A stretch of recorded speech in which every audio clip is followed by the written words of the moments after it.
we're starting a little bit late. It is 12:37. We had a little bit of a connectivity issues, so we are going to move right into this agenda. Thank you, everybody, for being here.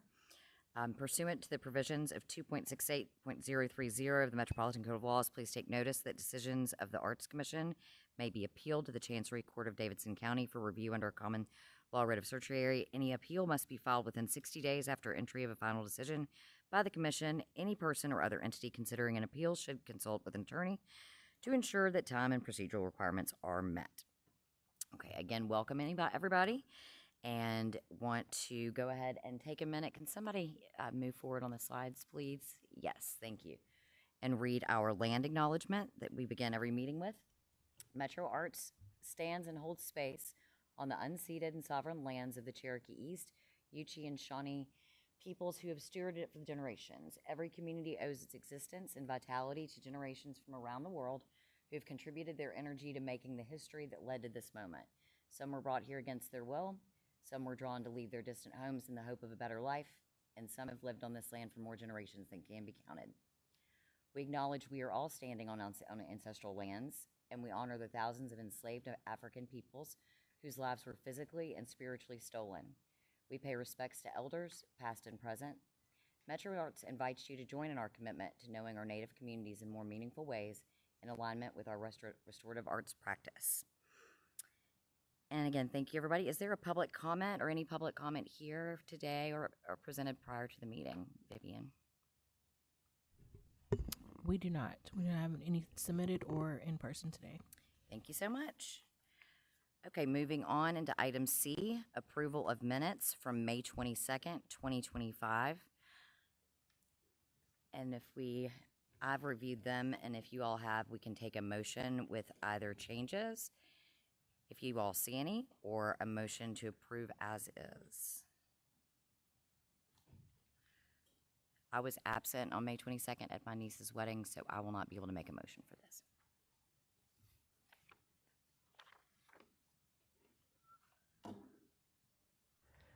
I move to approve. Thank you. Second. Second. Thank you, Commissioner Khalil. The minutes are approved. Yes, we do. Sorry. All in favor? Aye. Any against? Okay, minutes are approved. Moving on to D, Artist Spotlight. Ruben Torres, thank you so much. And Chuck Beard will introduce.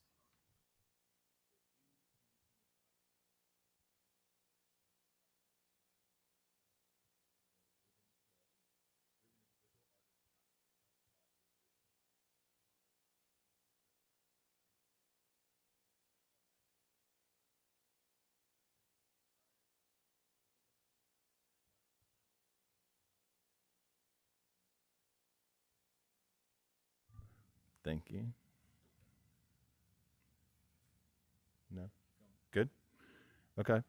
Transforming blank walls into captivating narratives and artistic expression. Since moving to Nashville, Ruben has constantly etched his mark on the city's artistic landscape. He has graced art on countless interior and exterior spaces across the cityscape, with recent notable examples including murals at Harvest Hands, an organization dedicated to uplifting the marginalized communities in the southern part of the city. Ruben's art lights up the city like a smile and joy with others lights up every room he enters. I'll let Ruben speak for his own artwork, but related to Metro Arts, Ruben contributed an original piece of his art to the Lending Library Initiative with Metro Arts and Nashville Public Library, and he is currently working on completion of an FY25 Thrive grant he was awarded, and the unveiling of that is at Harvest Hands Community Mural Monday, June 30th at 1 p.m. at Harvest Hands, 155 Old Hermitage Avenue. All are welcome to attend. I'm honored to introduce him. Please give Ruben Torres a warm welcome and round of applause. Thank you, Chuck. Well, like he said, I am Ruben Torres. I have been here for 18 years and working, first learning the language and adapting to the system, which is kind of difficult. But since the last 12 years or so, I have been working more in my own career, because when I was in Mexico, I was kind of known as an artist. But when I came here, I had to start basically from zero, starting with the language. Well, and so now I am working more focusing my artistic career and working with different nonprofits, with the community, by myself, with commissions and all that kind of things. So next.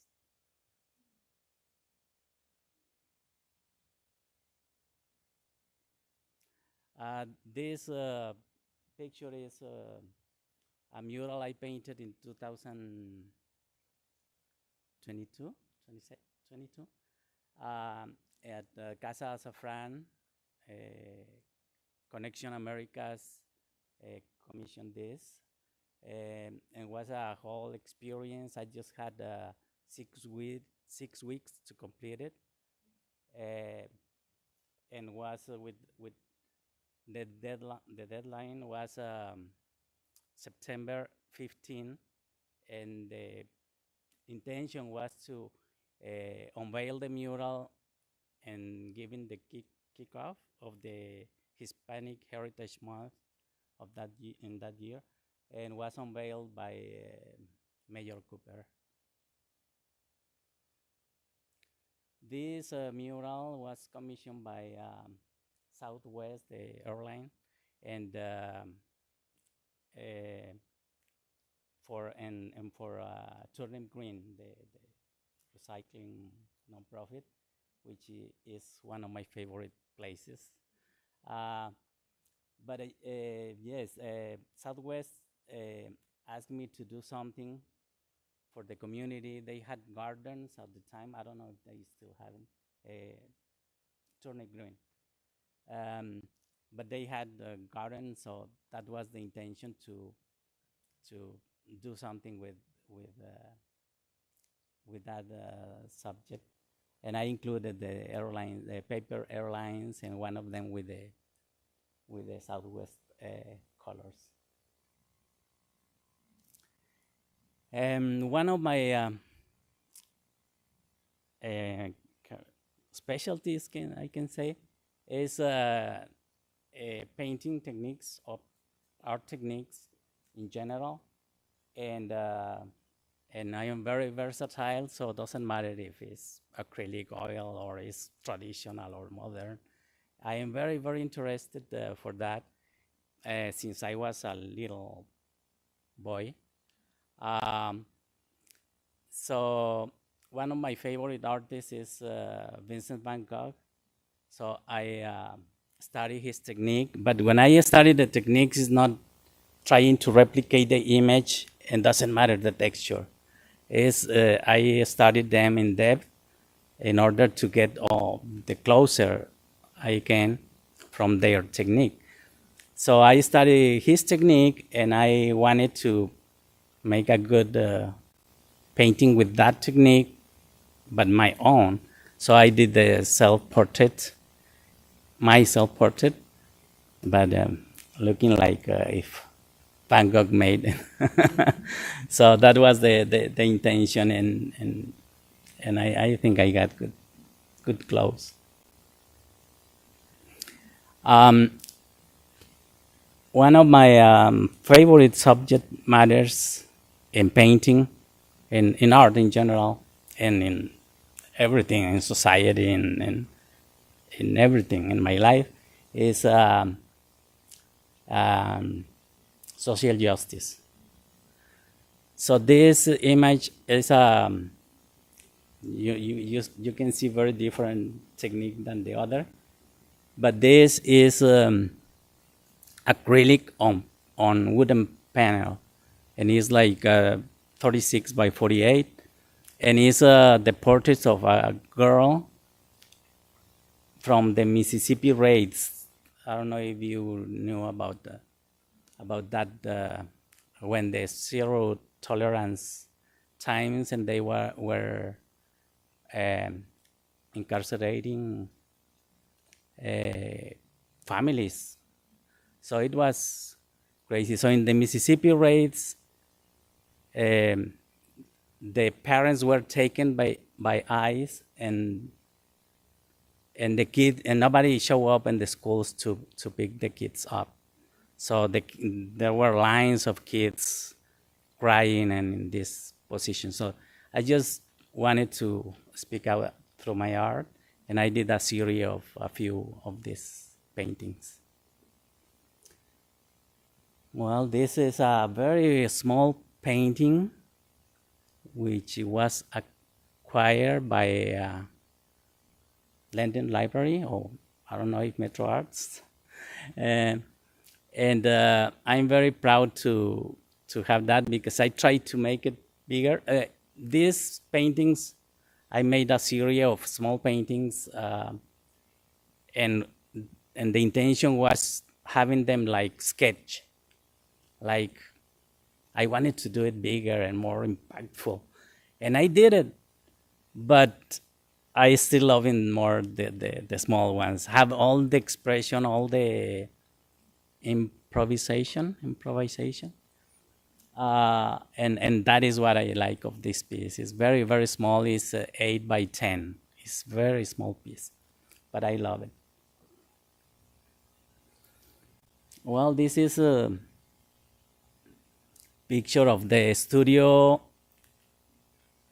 I had at the Graduate Hotel. They had, what I know so far is that they don't have it anymore. It was they made a call for artists for being the artist in residency in the hotel, and they have like 30 plus hotels around the country, but just 9 of them have a studio that they can provide for artists. So they made the call in each city, and I was selected the artist in residency at Graduate in last year, 2024, and it was just 3 months, and in that 3 months I made all those pieces and probably 2 more, and looks like Jesus over there doesn't make sense because the queens, is portraits of pop icons, because some of them are artists, but others actresses or are like Frida is a painter. But the idea was to make just women and different races, different ethnic groups, Latinos, white, blacks, and I was intentional to do that, like one Latino, one this and one that. So, but when I was ready to do Marilyn Monroe, it was Good Friday, and I said, I'm gonna be like, doesn't make sense. I want to respect that, and I started doing the Jesus, and I kept it. I was doing about 2 per weekend, 2 portraits per weekend, but that weekend I just kept working or pretending working in the Jesus portrait, just because the Holy Week or the Easter week. And yes, that is what I can say of this. So I had a final art show and displaying all the paintings in there in the lobby. I painted in the lobby every weekend for 3 days, Friday, Saturday, and Sunday, for around 8 hours daily. Well, now I'm working in the mural and the Thrive grant, and gonna be unveiled next Monday at 1. So, and I don't finish yet, so I have to go and keep working on that, and probably tomorrow I'm gonna start installing it, because it's gonna be outside. So it was a pleasure to be here, talking a little bit about my journey as an artist. And that's it. Thank you.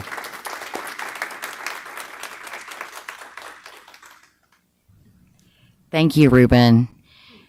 Thank you for making the time to be here. And I love seeing all the layers of your work. And stay cool out there while you're installing tomorrow and all the good things. We look forward to seeing it Monday. Thank you so much for making the time. Thank you. Okay, y'all, thank you so much. That will move us directly into E, action items and discussion. And right now it is 5 minutes until 1. I know we have a hard out at 2 o'clock today. And so we can start with executive committee. Number 1, that's me. We did not have our executive committee meeting this past month. And but Ashley did send out an email last night kind of updating executive committee on where everything is. And so a couple of things for the group. Our retreat is scheduled for July 24th. That will also include our commission meeting. So the commission meeting will be on the back end, and the retreat will be from 8:30 until 3, I believe. Yes. And the location is still to be determined. We're checking other metro buildings, and but we'll get right back to you guys on that once it's set. So that is the retreat. Ashley, anything to add to that for retreat? Under lunch requests. Yes. Light breakfast and lunch included. So, and if any of you cannot be there, or any of our commissioners that are not here today, please let Vivian know sooner rather than later, so we can plan. And then moving into our executive director search, Ashley and I have met with Director Hall and HR and Lisa Mason, I think twice now, and they had planned to come and present today. However, that has been moved to our July meeting, and that is not because of HR. It's because we needed some more time to work on the job description and also all the marketing materials that go with it. It does not change really our timeline for the ED search, as it would have started the beginning of July. Now we're looking at towards the end of July. So it's a few weeks, but at the end of the day, with the candidate pool, we just want to be able to really market this out in the right way and have as much input so it is a successful search. So that's where we are with that. Any questions on ED search or retreat so far? Great. And then on our executive director review, Ashley and she will complete her self-evaluation. I will be talking to managers, and then she and I will do an evaluation, and we'll present that to executive committee next month, and then bring those results to you all in July as well. I personally just want to say thank you, Ashley, for all that you're doing. Thank you to the staff, as I know that, for example, public art is thank you all just for, as always, coming together and working so hard. So that is where we are there. And then the bylaws, we will be working on those. Ashley has sent over a red line version of that to executive committee. We'll work on those and then circle back around to you all. And I think for my chair report, that is all. Thank you. Moving into public art. That would be me and the staff. So, Ann Leslie, are you up first? Yes, with Arthur Avenue, the MOU. We had our public art meeting last week, very successful, and lots of good ideas and conversation. And so we'll start out with Ann Leslie.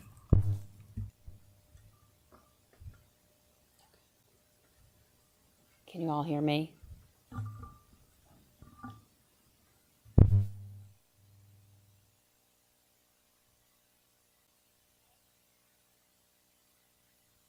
Okay. Thank you. Today I'm going to be sharing with you about the Arthur Avenue Public Art Project. This is something that we have brought to you in recent months, so you already are familiar with it. It is getting to the point where we're going to be able to start site work, but there are several administrative steps we need to take care of. And I wanted to just update you on those approval steps right now. The good news is that Metro received word from TDOT that they had prepared a license agreement, and that has been sent to NDOT. And Metro Legal is preparing a resolution, filing that with the council office. And the plan is for that resolution with the license agreement to go to council for their approval on July 1st. And then once approved, that license agreement will get its Metro signatures, go back to TDOT. After they sign, we will be able to start site work. So we have a plan for all of that. It will begin with painting and electrical work, move on to the artist installation of the lighting. We're very pleased he will be working with Art Up Nashville and Project Return through their PROPS program. That's their Pro Property Solutions, who will be working on the installation. Then we'll be doing some sidewalk repairs, installing a plaque, cleanup, and then finally, we'll be able to have our dedication. So a lot of steps, but certainly a significant one with the license agreement. Now, a separate kind of Metro Council approval is a memorandum of understanding. So this is an internal Metro kind of agreement between Metro Arts and NDOT. Now, we have created this because we need to outline the roles and the responsibilities of both our departments and also outline the financial support that's been committed by both departments. So with the help of Tessa and NDOT's legal team, we have created this memorandum of understanding that you received in your packet, and I hope you've had a chance to review it. And this will then go to council after the commission has approved. So the recommendation from the Public Art Committee is approval of the Arthur Avenue Public Art Memorandum of Understanding with Nashville Department of Transportation, with the authority given to staff and Metro Legal to make necessary final edits, but we do not anticipate any.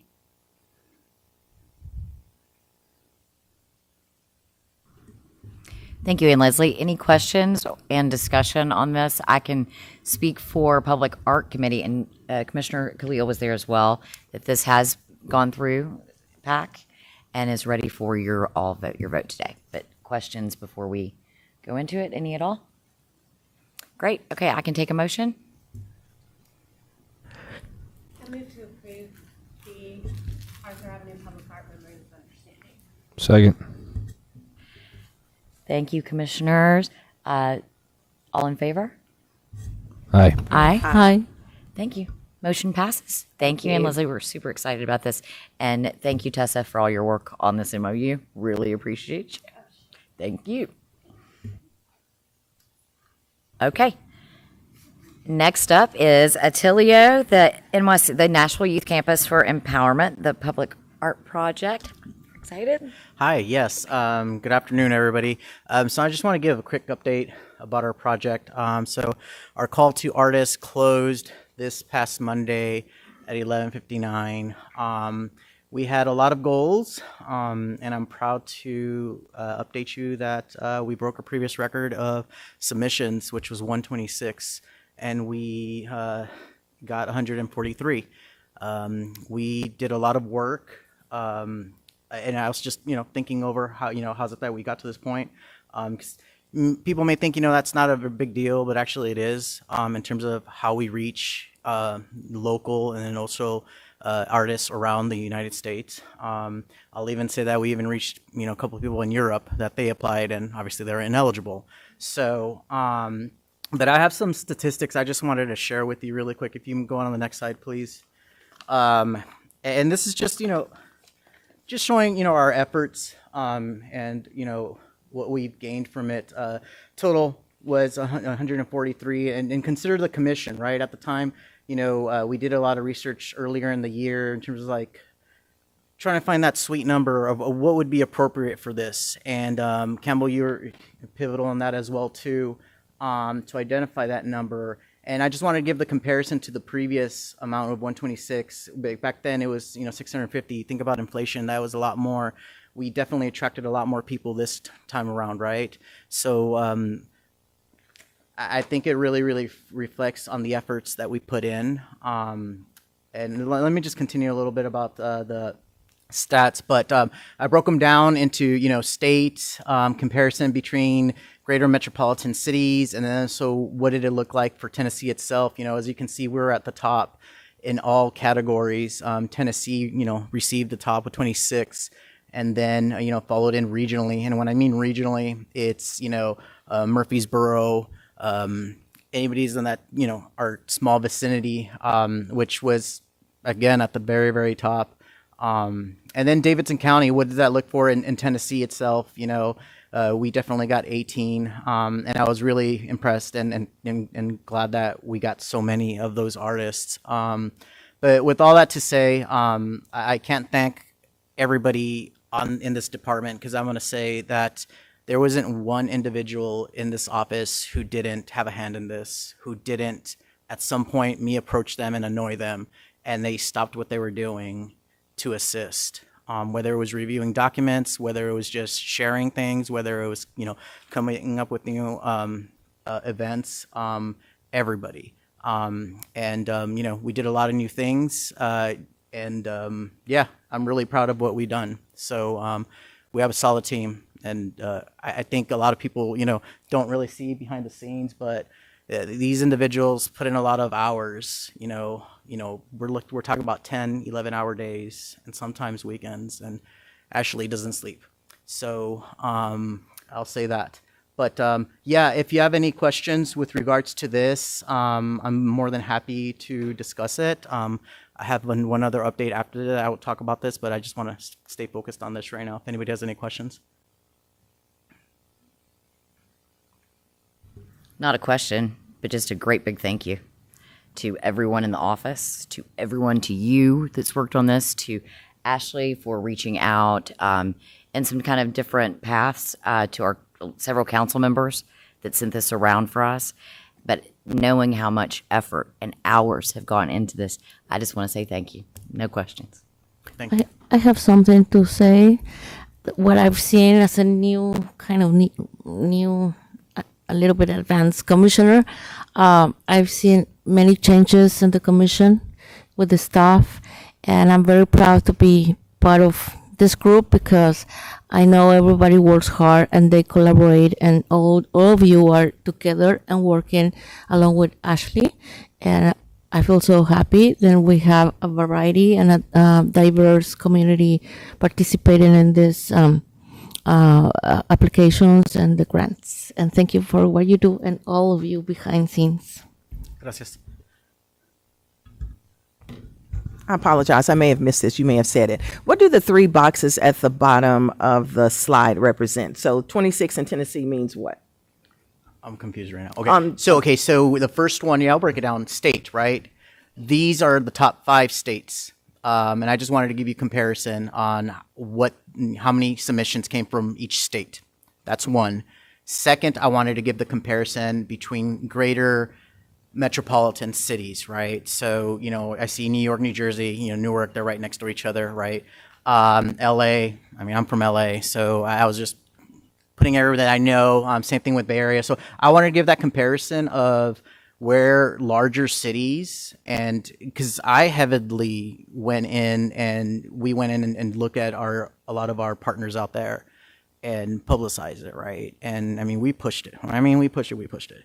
And I was actually a little surprised that we didn't get a little bit more from these other cities, such as like Dallas or even Chicago, because we really attacked. Even Portland was one, right? We did get people from Portland, but then looking back at that 22 with Greater Nashville, to me at least, it shows that we definitely reached and utilized as many resources as possible, and we could have done more, but we were tapped out. Right. And I'll say this, even though it looks, like it went smooth, obviously, no, it didn't go smooth, but this is without a public information officer. Like, we were the ones doing it, right? And now bringing in, a new one that's individual that's going to come and help us out.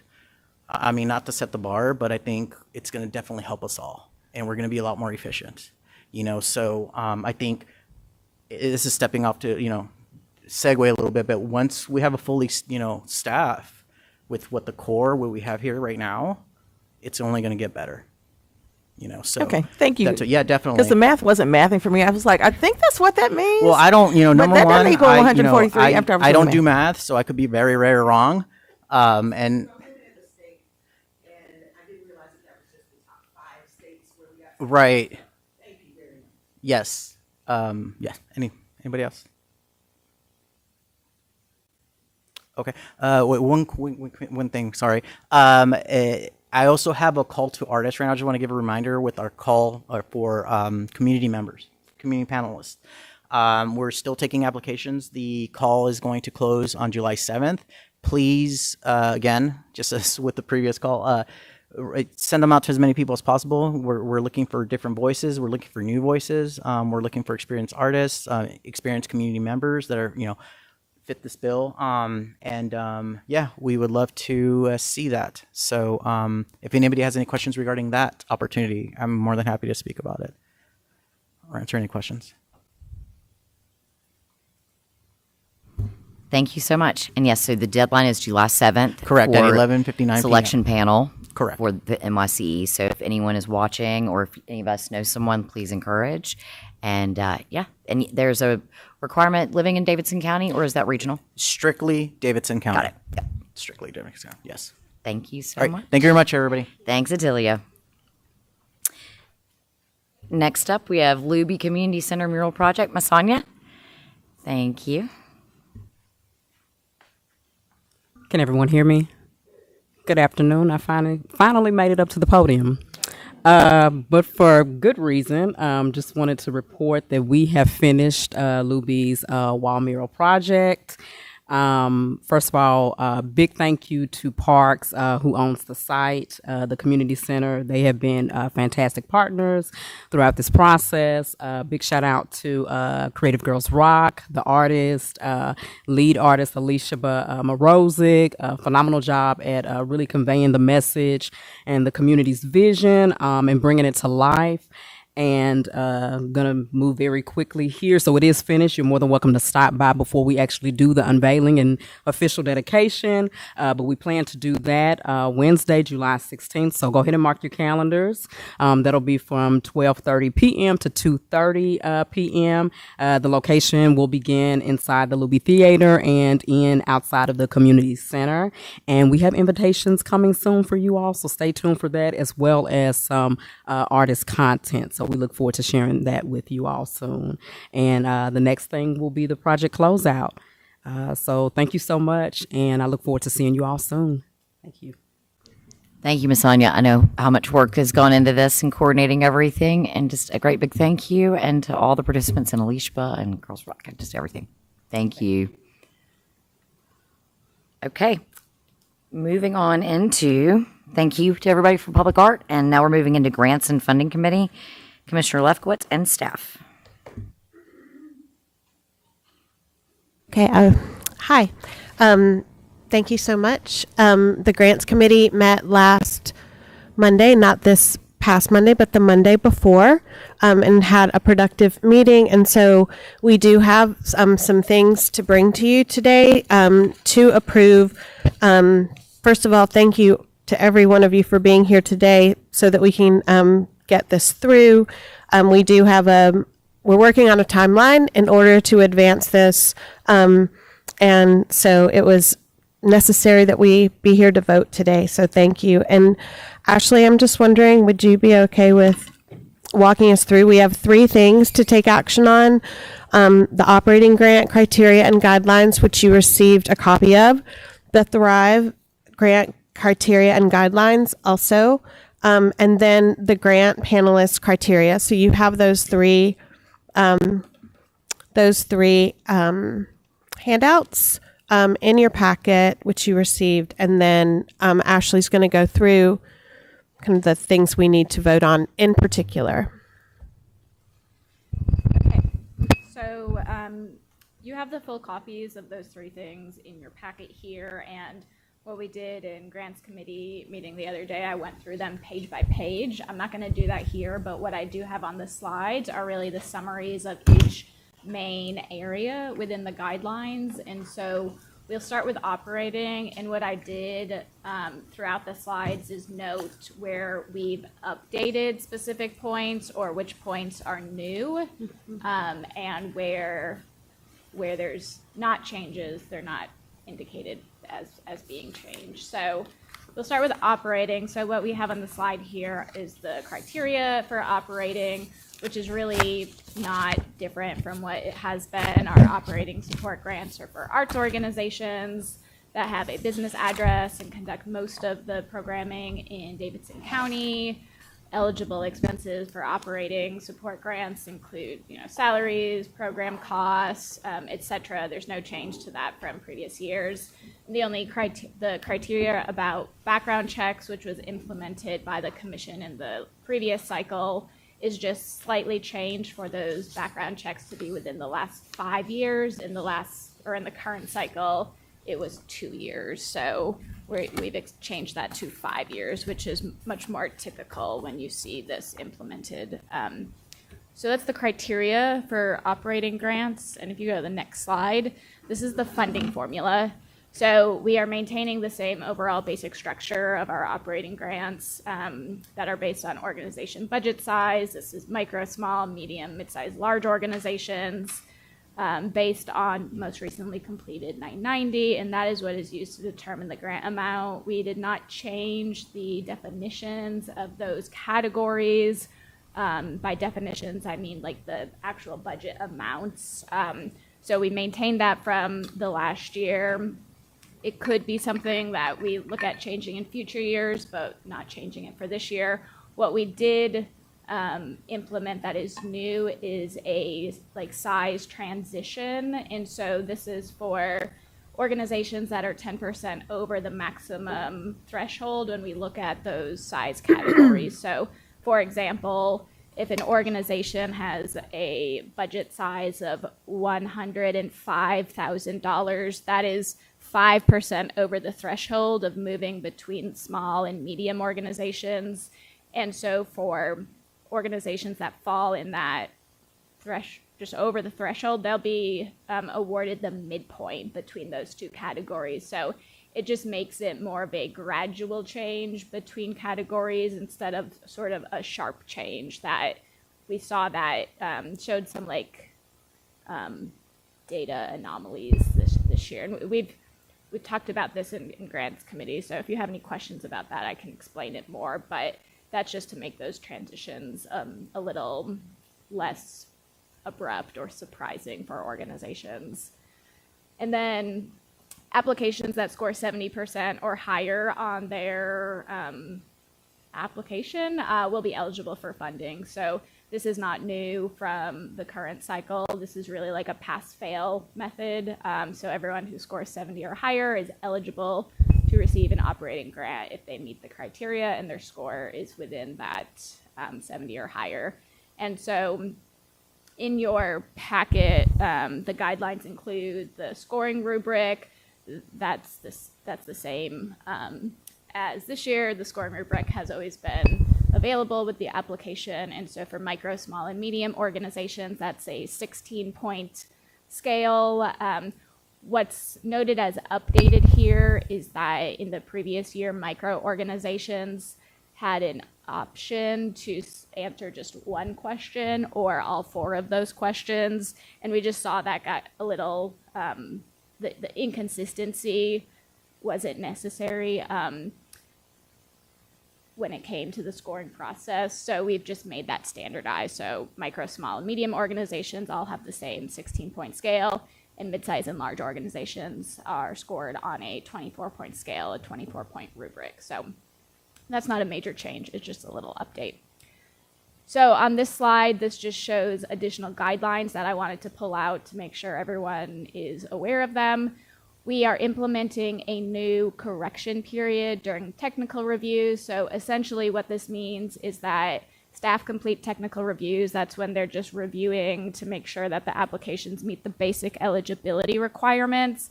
At the end of that 1-week technical review period, applications that are flagged for having something that is ineligible, maybe it's missing a required form or some other reason, We'll take a look at those, and applicants will have a 3-day period to make a correction. So this is really about preventing applications from being disqualified based on things that are correctable, right? Some things may not be correctable, but for the things that can be fixed, we want to make sure that people have the opportunity to do that. So that's new this year. That will be implemented. This grant period runs from the date that the contract is signed by all parties through June 30th of 2026. The grant closeout report will be due July 15, 2026, and we will be implementing a new process for grant check-ins. We didn't do that this year. Of course, the grant period was much shorter, and we didn't do a systematic check-in with grantees, but we will definitely be implementing that for this next cycle, with lots of different team members being able to help with that. And I think we're all really excited to think about what this looks like, and just to give us an opportunity to go visit with organizations and help promote the work that they're doing as well, help see the work that we are funding, and really just tie that into a much more regular practice of what we are doing here at Metro Arts. If you go to the next slide, this is just a screenshot from something that is in the guidelines packet. This is just because I wanted to bring your attention to the sort of timeline of dates that the applicants will see in the guidelines. And after we go through the actions here, I have a more detailed timeline that we'll look at that point in the slides here. But this is just so you can see what the applicants will see when they are reviewing the guidelines here. And I think if you go to the next slide, those are just the main things I wanted to pull out from the operating guidelines. And of course, you have the full packet here, and you received it in your packet before the meeting as well. But if you have any questions about any of the highlights that I just gave, or if you have a question about something that I might have not explained, I'm happy to answer those. But this was from the Grants and Funding Committee, so I will give it back to Commissioner Lefkowitz. Yeah, so again, these were things that we discussed in grants and were passed through for your approval today in terms of operating guidelines. And yes, I will just say, as somebody who worked, I'm so pleased with how they, there's consistent and a lot of thoughtful work that has gone into them, and I'm very grateful to the staff for that. So questions, I don't know if we would need a motion first to discuss, or. I do have a question relative to the background checks of organizations working with minors. You said we used to be at 2 years, and I apologize, I did miss the last grant funding meeting. I don't know what came up at work, but we used to be 2 years. We've moved it to 5, and that is typical, the norm for whom, where, when. Yeah. So, and I can explain the full sort of process for that as well. So as part of the application, the applicant will fill out an attestation form that provides more details about who the background check is intended to apply for, individuals that are working directly in those program areas. We heard from several grantees that especially work with youth in their regular programming who already have this built into their operations, and like several grantees told us 5 years is standard, and we always have our staff and our volunteers on that schedule, and sort of described how the process works in how long it just of the why am I blanking here? just that that's like the typical cycle for if there is going to be something that shows up in a background check, like that is kind of the cycle of when something would show.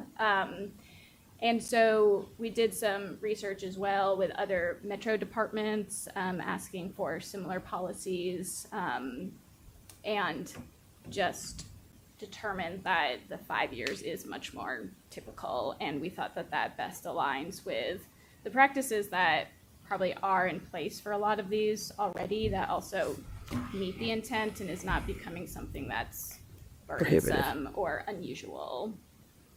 Okay, that helps. I'm a fan of a shorter period of time only because a charge can happen anytime. And if we have a charge next year and we don't find out about it until 4 years later, it's a little iffy for me. But I'm also interested, as a sidebar, to talk with you about those organizations and departments that typically use a 5 year.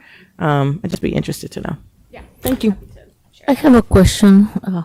Actually, in regards of the how the eligible expenses, in regards of the artists, we have to do backgrounds with them, right, or not? At the page 4 of the package is eligible expenses for the applicants and how they can use them.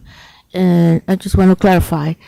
The artist fees, when we have artists, do we need to do that part, the background, or show something in regard, well, bios and all of that? But do we have to do or the organizations have to do the artist's background, check background? So the language in the attestation form is the grantee will say, we are attesting that we meet these criteria, which is all individuals. Say an organization has, youth serving program areas in it. Maybe it's not what they do at the whole organization, but the staff members, the volunteers, the adults over the age of 18 who directly work with minors in that specific programming, the applicant will be attesting that there are satisfactory background checks on those individuals. And we don't ask for that information, so we're not requesting to review the results of those background checks. If the grantee were selected, for example, for an audit at the end of the grant period, they could be asked at that time to provide those details, but we're not seeking to review that level.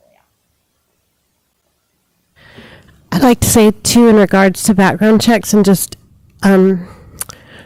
everything, that this is just for this year, and we are trying to keep a list of things that we're researching, and so I think that the background check thing has been tricky, and we want to continue to get feedback on that for best practices, and maybe we make a change for next year.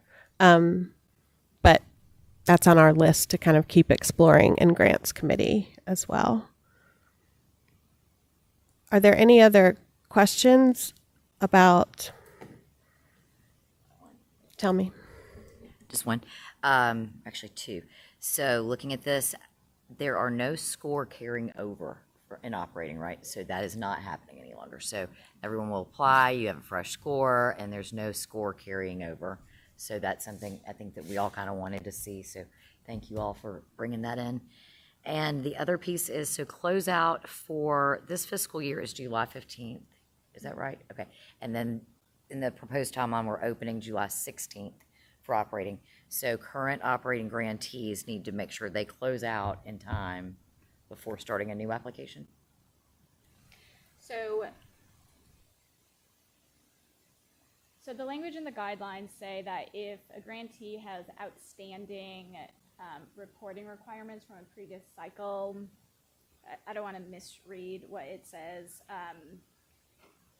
It is on page 9, I believe.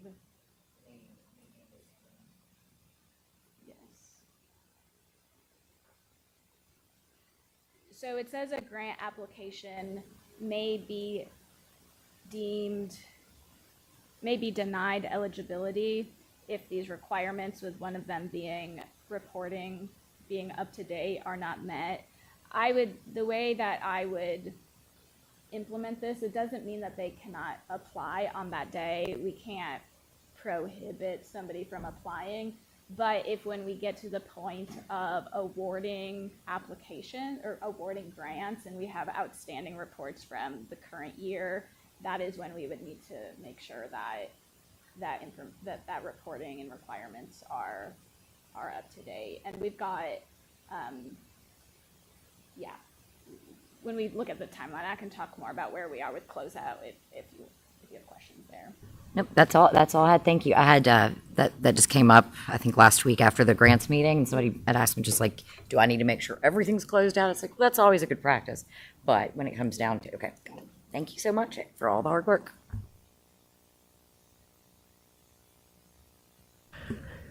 Any other questions? If not, I'd be happy to entertain a motion. I'll make a motion that we approve the operating grant criteria and guidelines for recommendation to Metro Council at their next meeting for FY26. Second. All in favor? Aye. Aye. So Vivian, that's all present, all aye. Thank you. So we'll move now to the Thrive grant criteria and guidelines, which you also have in your packet. And Ashley, can you lead us through those? Get my slides over here.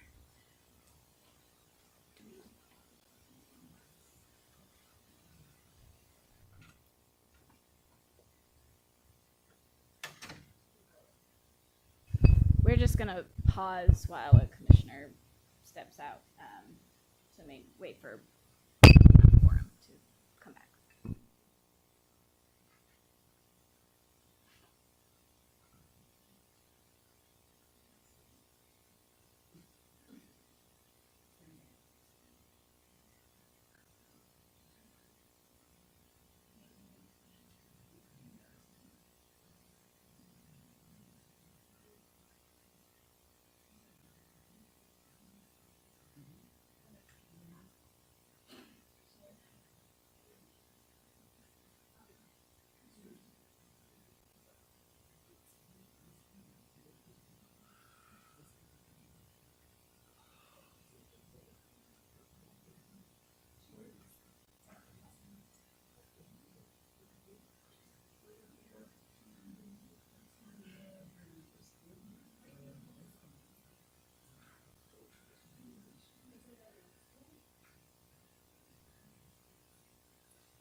Okay, we are back to quorum and moving forward with action item number 3, Part B, Thrive Grant Criteria and Guidelines.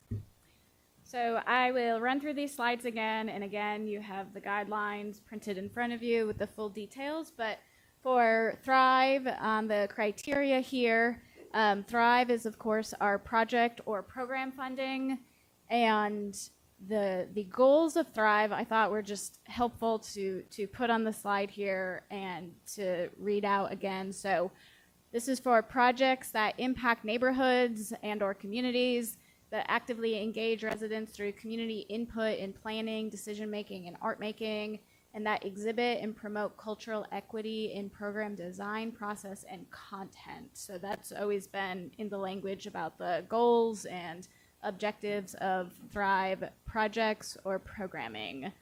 One thing that we are putting as a new change here, and we've talked about this, I think, in the last commission meeting as well as the last 2 grants committee meeting, but we have decided for a number of reasons this year to not include or to make as ineligible on not allowable costs the creation, installation, and maintenance of public artwork. And the guidelines include a brief definition of public art in the guidelines.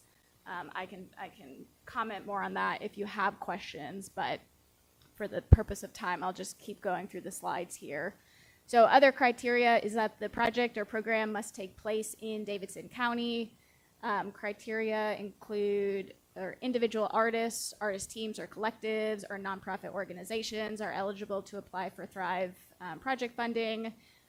Individuals or groups must have a fiscal sponsor if the applicant is not a 501c3 nonprofit, and the same as the operating criteria, the background check within the last 5 years for all adults who work directly with minors.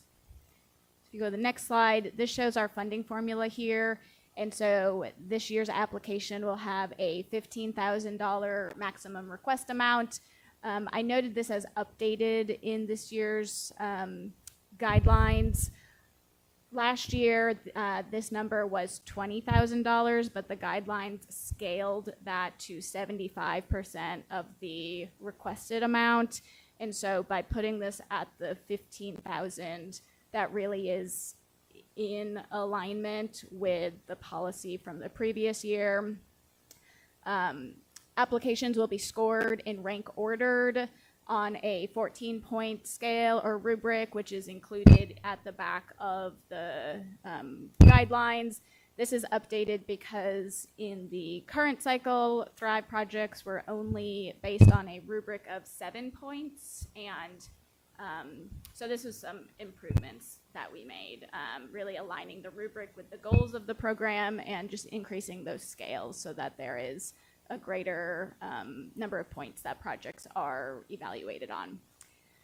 Funding will be awarded until depleted just by going through that rank ordered list of projects. And if there is a tie, then 2 Metro Arts staff who are not involved in the grants process will conduct a second review, rank those applications, and award funding until funding is depleted. So that is the funding formula for Thrive. Go to the next slide. These are just additional guidelines. Again, many of them the same as the operating one. So we have that correction period, which is new, the same grant period from when the contract is signed by all parties through June 30th of 2026, with closeout being due July 15th. That same grant check-in. For fiscal sponsors, this is new for this year. Fiscal sponsors will receive $750 to support administrative costs or administrative support costs. This will be on top of the grant amount, so this will not come out of the artist's budget. So essentially, if your grant is for $15,000, or if the approved budget, let me correct that. If the approved project budget is for $15,000, the grant amount would be $15,750. So that goes directly to the fiscal sponsor, and then the artist or the applicant has their budget as approved in the guidelines or in the application. And organizations shall only be eligible to apply for 1 grant per cycle. So this is referring to Thrive in operating. This is updated this year to be more clear about that. This allows the applicant to choose which grant is better meeting their needs and what they are seeking funding for.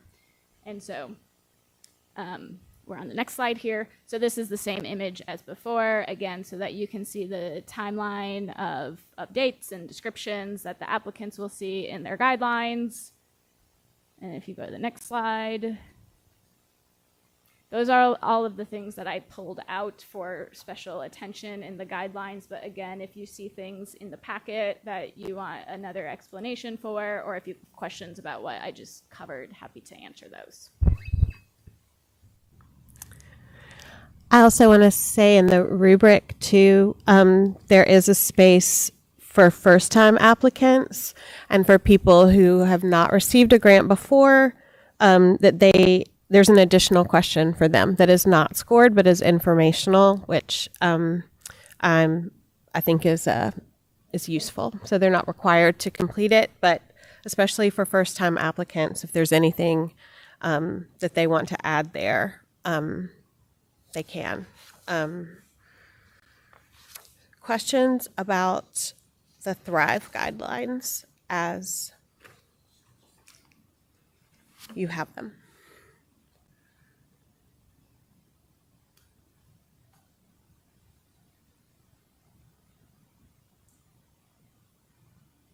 Again, we had good discussion in the grants committee meeting about these policies. I feel like they were responsive to the community engagement that we did. This is just for this year, and everything is a work in progress. One thing I wanted to mention too was the underserved council district, and I am bringing to the grants committee next grants committee meeting kind of a timeline and proposal to kind of think about how we could incorporate that next year so that we don't just kick the can. And so we elected to not address that because we just didn't have the data and the framing that we needed. So that will be something we're looking at for next year.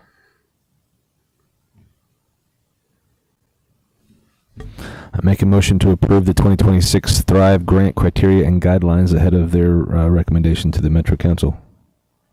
I second. Second. All in favor? Aye. Aye. Aye. So everyone present voting aye. Thank you all. Thank you to the grants committee. Thank you so much to Ashley and staff for working on all of these. And just reiterating, yeah, it's always a work in progress and learning from feedback. And thank you so much for rethinking the things that needed to be. All right, the last action item for grants is approval of the grant panelist criteria. And so these are, this is the criteria for when we will open a call for community members to apply to be the ones that review applications that pass technical review, to apply the rubrics and help assign a score to applicants to inform the recommendations for funding. So what you have here are the criteria, as shown on the slide as well. So I will just run through them quickly here. So on the left side of the screen, it's our eligibility criteria. So community member must be 18 years of age, a resident of Davidson County, must have an interest in the arts, which can be expressed through many different ways. We ask for a basic understanding or experience in grant making, or a panel experience similar to this that could be on any interaction with a grant making process. And applicants must commit to attend an orientation, to do the independent work, to review applications, and must attend an in-person review panel. And so when we open this call, those dates will all be included in there, and more information about the time commitment. And so what you have in front of you is not like the application, it's just the criteria. So what is ineligible is shown on the right side of the screen. So employees of Metro government or MNPS, elected officials, commission members, community members who serve on the Public Art Committee or the Care Committee, individuals who are seeking funding from Metro Arts cannot apply to be a panelist, or individuals with a business or familial relationship to anybody seeking funding, which is essentially somebody who has a conflict of interest. And in the printed copy in front of you, if you flip over to page 2, we have much more detail about what those relationships that would make you ineligible for include. You know, if you are a board member, if you're an employee, if you do work for an organization, if you're a family member of somebody seeking funding. So the information in front of you is more detailed than what is on the screen, but that's what that is referring to on the screen. And then I'll just note on the last page of what you have in front of you is just the rubric that the staff reviewers will use when looking at the applications that come in for this. I didn't put that on the screen since it's, you know, part of the review process, but you have that so that you can look at that as well if you so wish. But my request, if you go to the next slide, this is a staff recommendation because the committee did not vote to recommend this at the last committee meeting. We just looked at it as information. So this is the staff recommends approval of this FY26 grant panel criteria.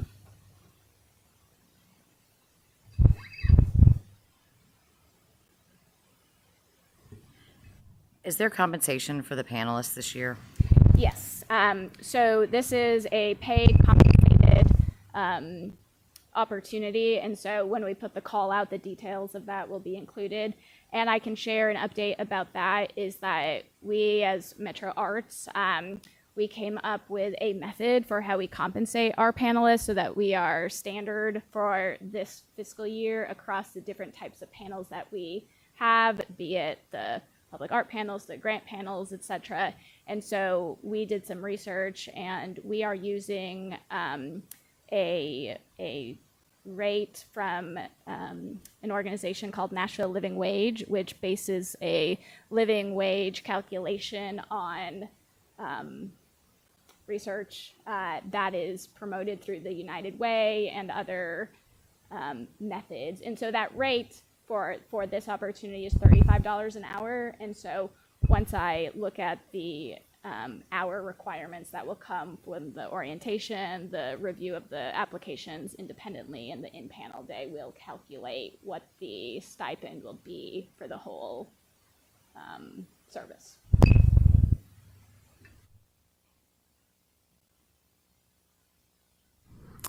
If there are not any questions, I would entertain a motion.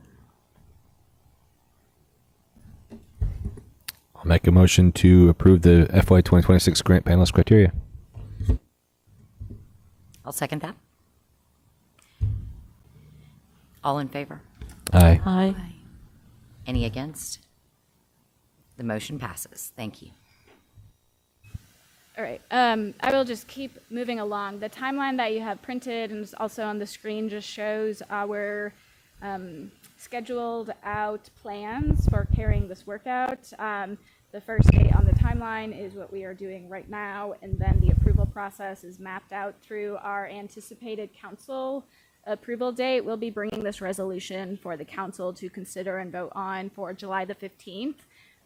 Next Tuesday, July the 1st, I have arranged to do an informational presentation and update visit with the Arts, Parks, Libraries, and Entertainment Committee, just so that I have some lead time to make sure that the council members all are familiar with the information that we're bringing them before the night that they are asked to vote on it on July the 15th.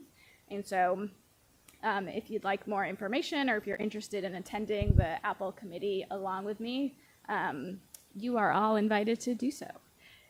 The application is scheduled to open July the 16th, so that's assuming council approval on July the 15th. We're working on those applications and submittable now so that everything will be ready for a smooth rollout.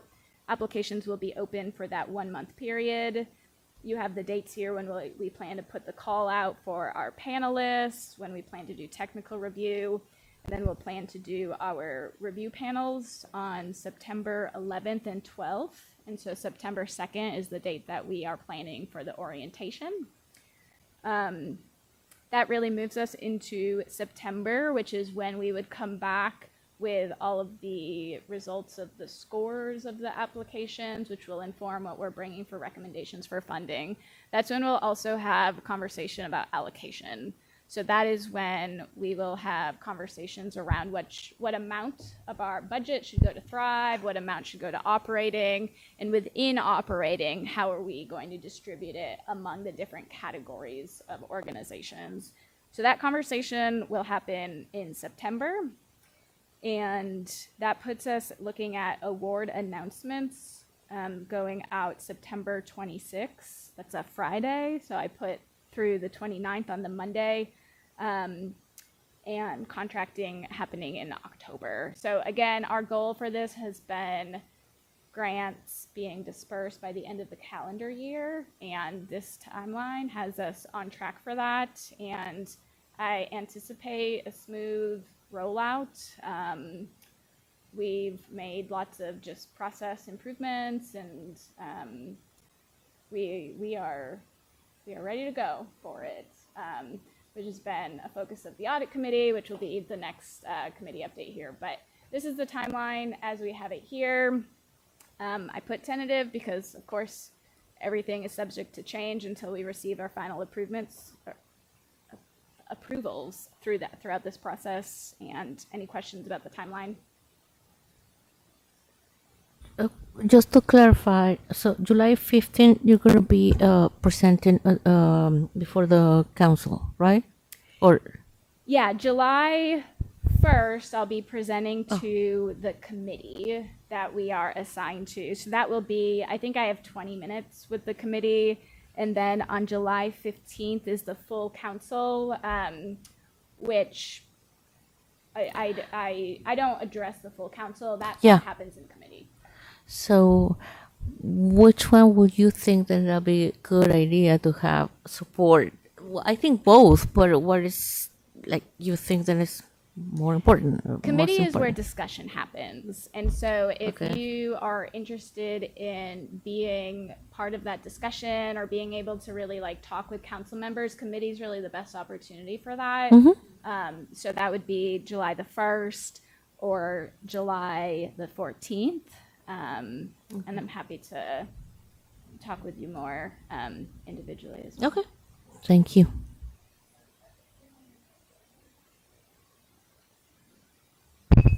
Nope, I got those dates wrong. Okay, that should be, budget is on the 14th and Apple is on the 15th. Yeah. My error. Yeah.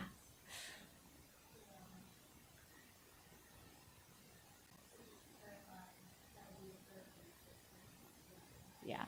Thank you for 1st and the 15th for Apple Committee.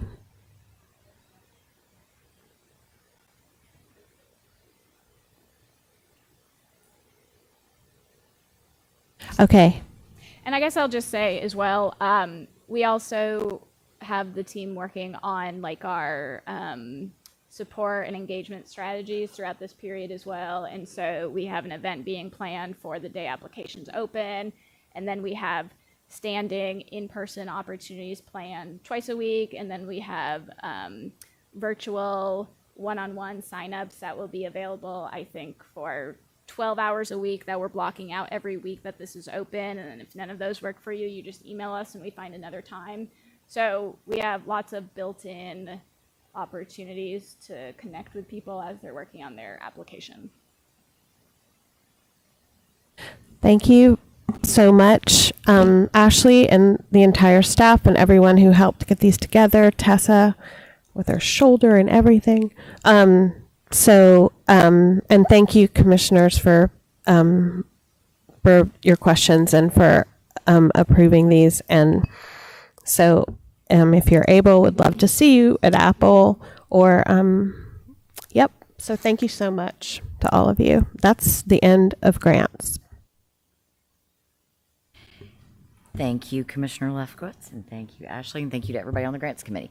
Moving right into Audit and Finance, and that would be Commissioner Jester.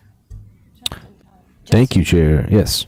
We did the Audit and Budget Committee met earlier this month, and we discussed the audit and the budget. The audit is currently on schedule. Interim Director Batchelder updated some of the dates and completion expectations with the audit department, and so you may have noticed that the audit was reissued with those new submitted dates and expectations, and we are currently in good standing as we progress through the audit. Director, is there anything you'd like to add to that? I've got a couple. I can keep it really brief, but just things that we put here. The next slide is essentially what Commissioner Jester just said. The audit was reissued, and they wanted you all to know that as well. And so I sent that email notification to you all when it was reissued. I believe that was last week. And the audit committee briefly discussed this at their meeting a couple days ago this week as well. It was just a brief discussion and explaining why it was reissued. And yeah, can I take it from here? Okay. Okay. So we just wanted to give you a highlight of what we are currently focused on as we have prioritized what we are directed to do in the audit based on the recommendations there. So we're focused on the grant-related recommendations as our main priority, and those have our earliest completion goal, which is August 1st of 2025. And these are dates that I selected based on work that I know both needs to be done and that we are working on as well, just thinking about prioritization. So if you go to the next slide, this just shows like a screenshot of the document that we reviewed more in depth at last week's, 2 weeks ago, audit committee. And so this is a work in progress. It's essentially a manual of our SOPs that relate to the recommendations of the grant requirements and recommendations, which is G, H, and I in the audit. And so not going to read through this, but we're putting together several different resources that collectively respond to all of the points in the audit. And so that was really what we spent the bulk of our discussion in committee the other week talking about. And that's where that conversation happens. As far as the budget goes, we spent some time talking with our finance director, Capri Harston, about the information we'd like to see in the budget and audit meetings, and information that we can bring to the commission about finance. And currently we are under budget mostly because of salary savings, but we are looking good for this year. Is there anything you'd like to add to that?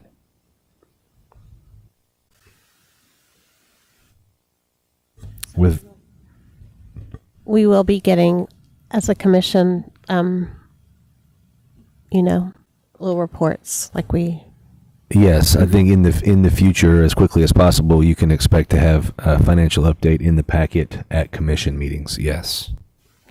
Yeah, we go through the true-up process beginning next month, which really makes sure that we have our budget aligned for 2026 with everything in the correct line.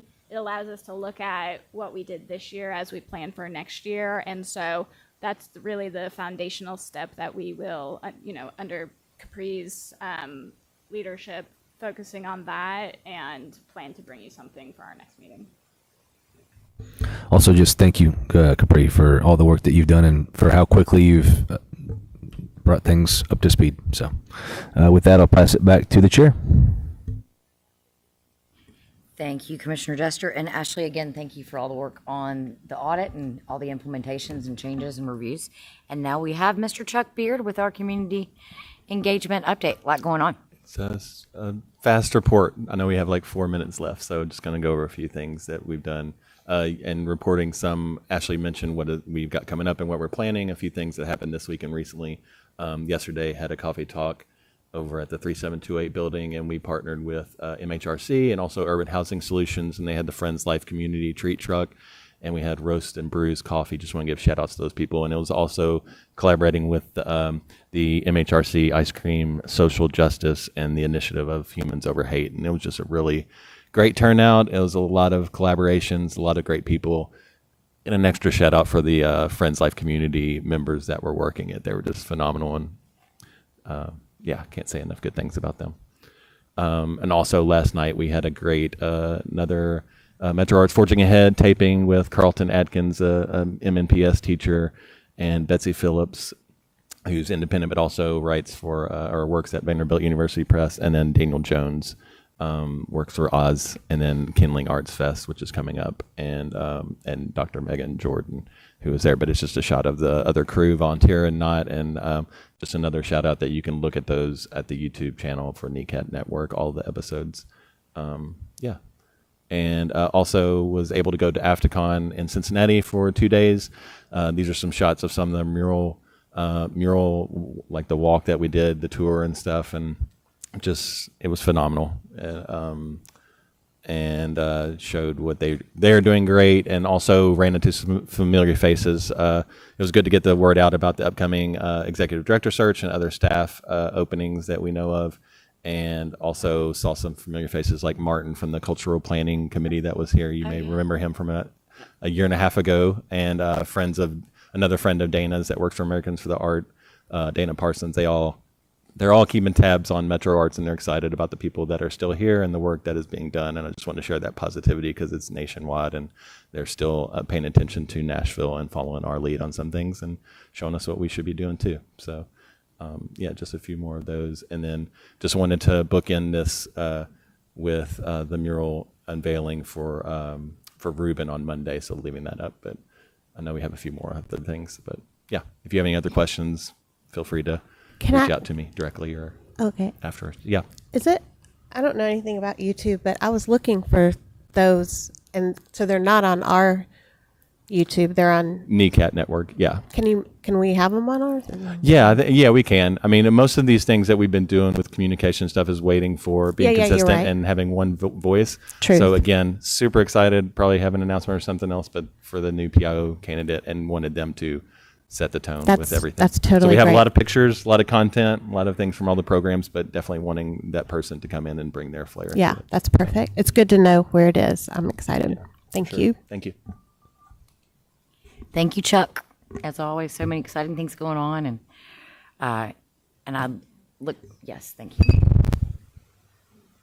Sorry, I'm going to go quick. I'm hearing people have to go. I just want to give a quick interim director's report. I have staff, personnel updates, budget, training, and just what I'm doing updates for you all. So if you'll give me 90 seconds. So Metro Arts continues just staffing to be in transition here, and so I have several updates in this category. Sydney Davis, who served as our Grants and Strategic Initiatives Manager, is transitioned off the staff and is no longer with Metro Arts, and we know that she's been here during some very challenging times with the grants, and so certainly thank her for her contributions and all of her work, and wish her best in the transition here. We have new folks coming on board in a couple of areas. One of them is Molly Burles, who some of you probably remember as the former communications manager. She's come on just in a part-time temporary status for 6 to 8 weeks. I think this is the second week. She's helping out with some of our really urgent and priority comms needs as they relate to some of our public art needs and other ways to support the department.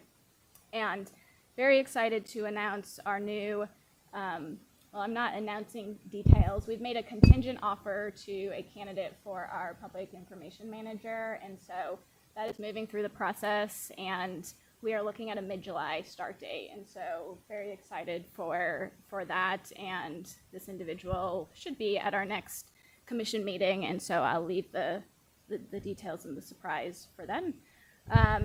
I am going to be moving on our public art manager hiring process next. And so these are the 3 vacancies that we had when I started, and that is where we are with filling them right now. On to budget updates. The budget was passed by the Metro Council on June the 17th. We maintained our budget for personnel, operations, grants.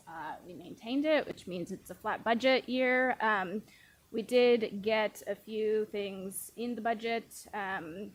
We had targeted savings restored. That's about $34,000 that we can put where we need it for this coming year. And we have money for a potential move for rent. And so I wanted to announce this here because if you don't know, Metro Arts does have to move out of this building. We don't have an exact date, but this is being acquired by the airport. So everybody who is in this building will be moving out.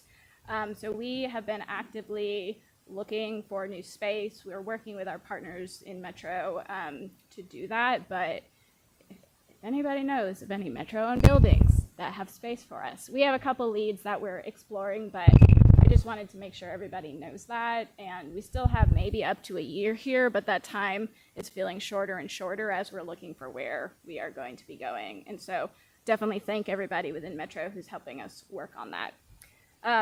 In the budget, had some pay plan updates, and so I just wanted to mention Metro has gone through a new implementation of a new pay plan.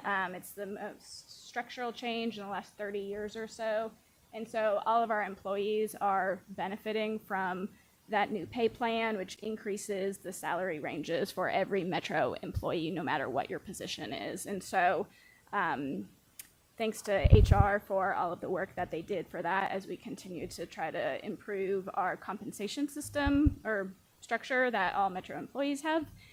And related to that, I'm in the process of working through annual evaluations with all of staff. I just wanted to mention a few trainings that we have been working on in partnership with Central HR. I know that these have been talked about as goals of the commission for a while before I joined. That had been recommendations based on a number of things of recent years. And so all full-time staff have now completed all 2 parts of the Conscious Inclusion training, which is a Metro-wide DEI training series initiative that's really focused on recognizing bias and promoting an inclusive environment. So that is across Metro, and all of our employees have gone through all 2 parts of it. We are also doing department trainings that are specifically just for our full staff. 3 of them that we're working with HR on. We just did one of them this week. That's called Stylistic Diversity, and there's really a strengths training. So when we think about the teams that we have and working together, we had a great time with the HR team this week doing that, and the 2 that we have scheduled for the next couple months out are root cause analysis and corrective action planning. So again, these were all recommendations that had been recommended long before I came here and just hadn't had sort of ability and capacity to prioritize them. So we are now moving through that here. And just end by, again, kind of letting you know my priorities as we are in this it is very busy at Metro Arts right now. I just want to emphasize that as we continue to share the updates that we've had at committees here. But, the public art team, very busy, the grants team, very busy, our community programming, there's a lot going on right now. And so just really want to echo everybody's that's already said, really appreciate everyone's work and let you know my priorities as we move through this phase as well have really been continuing to focus on strengthening our department operations. And so you see a lot of that through the committee work and grants and audit, and with the executive committee focusing on organizational development. And so I've tried to be very intentional around our staffing and onboarding and having clear plans for our new employees with Capri, all the focus that we put on that onboarding process,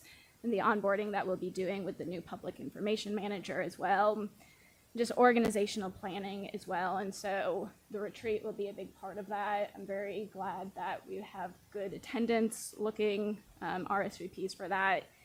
And then just our external and Metro relationships and partnerships, be it community partnerships, council partnerships, and other Metro partners, just really continuing to try to focus on transparency and accessibility and information so that we can effectively problem solve through everything that we've got going on. So that is my director's report. My priorities, which are consistent with the time I've been here, and the updates that I have for you.